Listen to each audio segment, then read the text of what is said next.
Hi everyone, Susanne here. I hope you're all well and welcome to Sew Custom. Today's video is 5 or so beginner sewing mistakes to avoid. So if you're interested in seeing that, then let's get started.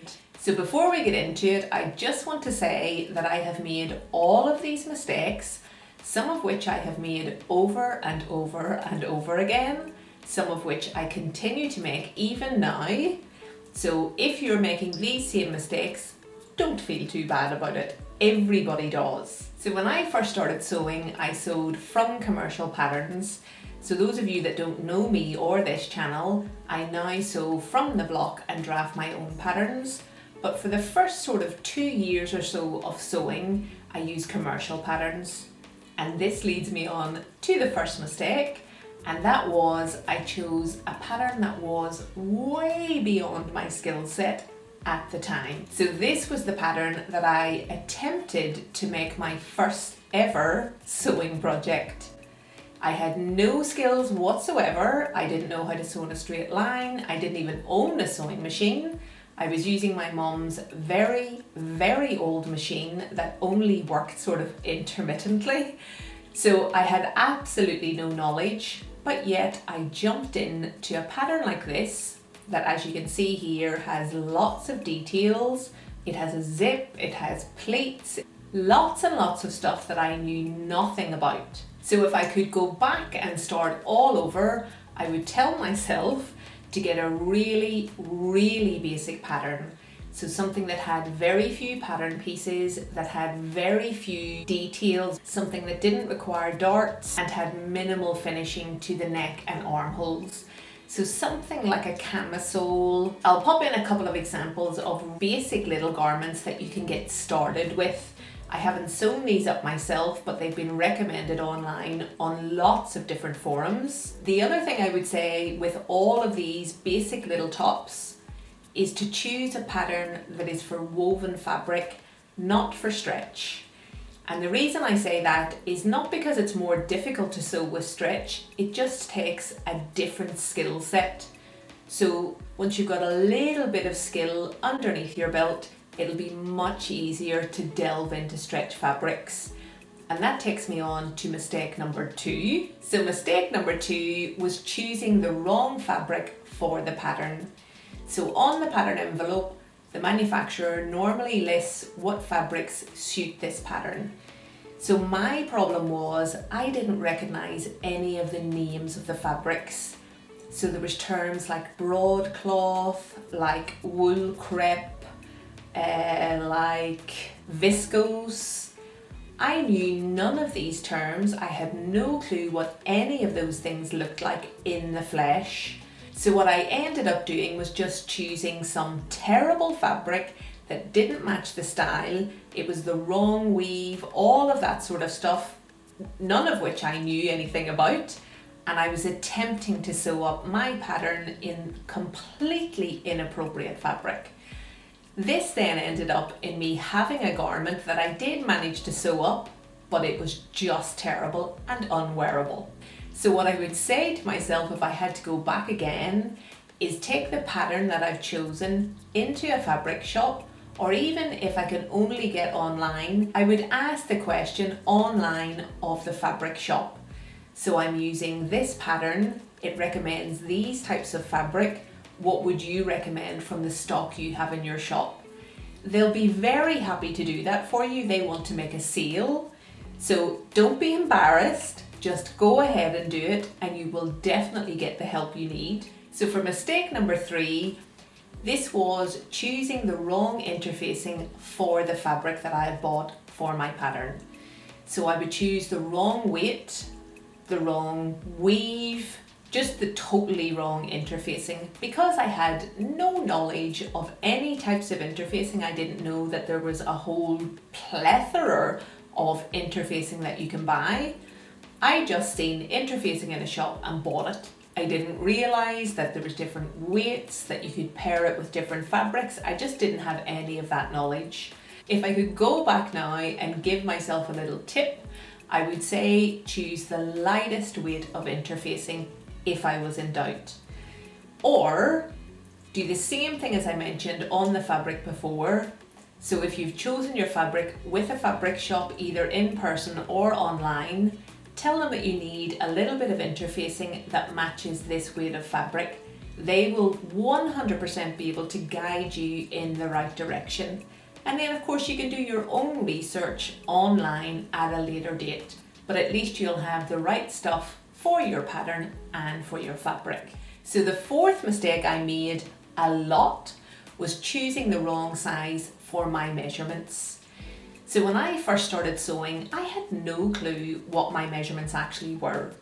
So I knew roughly what my bust size was just from buying bras. I knew roughly what my waist size was just from buying trousers. I had no clue what my hip size was. So I measured myself, but not very accurately. So, I put the measuring tape around what I thought was my hips, took the measurement, thought it was this, same thing waist, same thing bust, did it all on my own, and then I chose whatever the corresponding size was on the pattern packet. 9 times out of 10, this was totally wrong. Just because I hadn't accurately taken my measurements. So if you're like me and you're struggling of where to put the measuring tape to get the most accurate reading, have a look online. You will see many resources that will show you exactly how to do it. I didn't do this myself, which ended up in me making so many garments that just never fitted me. And the problem with doing that is, especially if you do it over and over again, you think to yourself, what is wrong with me? Why can I not do this? So it led to me really losing confidence in the whole thing and really made me question whether I actually wanted to continue sewing or not. So if I was going back again, I would say look online, find some resources to help me take accurate measurements and then apply those to the pattern packet. So now for number 5. So we've chosen a pattern that suits us, suits our body shape. We've chosen a pattern that suits our skill level. We've chosen the right fabric, right interfacing. Now we need to start cutting out. So on the pattern itself, there will be a long arrow that runs up and down, in most cases, the pattern piece. That is the grain line. Now, I never knew what the grain line was. I didn't know what it was for. I just knew nothing about it. So I completely ignored it. I didn't look it up.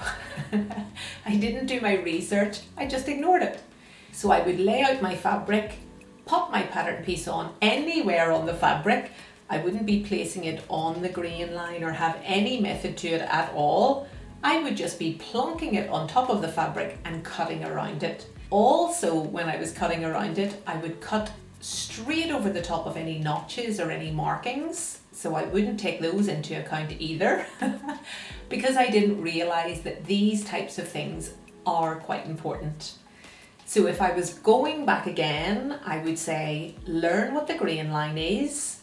So for those of you that don't know, the grain line is the line that runs up and down the fabric. So if the pattern piece said cut to on the grain, I would make sure that that grain line on the pattern matched up with the grain line of the fabric, and then I would cut my 2. I would also tell myself to do a little bit of research on what notches are for.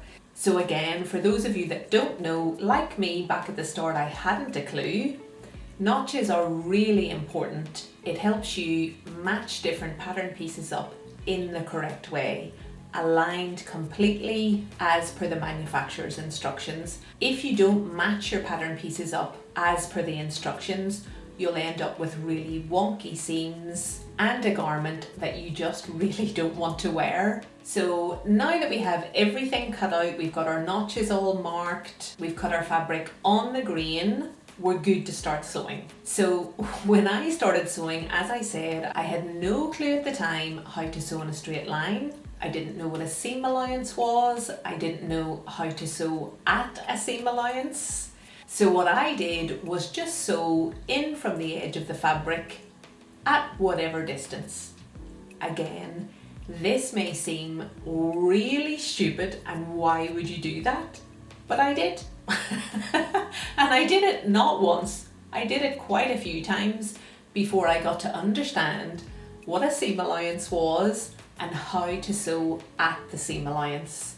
So if I could go back and give myself a little tip, I would say get a white piece of paper, put some thread in the machine and sew straight lines. So draw a line in barrow pen and sew straight down that line, and do it over and over and over until I was happy that I could sew in a straight line. Then I would say check the pattern instructions, check the measurement for the seam allowance, so it could be 5/8 of an inch, it could be 1 centimetre, check whatever that measurement is, and then get a ruler, put the ruler up against the needle and measure the distance away from the needle that I need my edge to be at. Then I would know what my seam allowance was, what that looked like on fabric. I'll have already practiced my straight edges and I could then just sew. I would tell myself to practice that over and over and over again. So we got to 6 sewing mistakes, as I said, all of which I've made many times. If you're at home now and you've made any one of these mistakes and you're thinking to yourself, why am I the only one that's doing this? You are definitely not the only one. There are many beginner sewists out there who are doing exactly the same thing as you, so don't lose confidence. Just practice, take your time, go nice and slowly. You will definitely get there in the end. So I'm going to leave this video here. I think I'll do another one of these, getting more into the sewing side of it at a later date. You guys can let me know if you want to see that. Also, if you're not a beginner sewer and you're watching this video and you have tips that you could give to people that are just starting out, leave them in the comments below. So I really hope you guys enjoyed the video. I hope you found it useful. If you did, give it a thumbs up. If you've not yet subscribed, please do, and I shall see you on Friday. Until then, I hope you have a fantastic week. Bye, folks!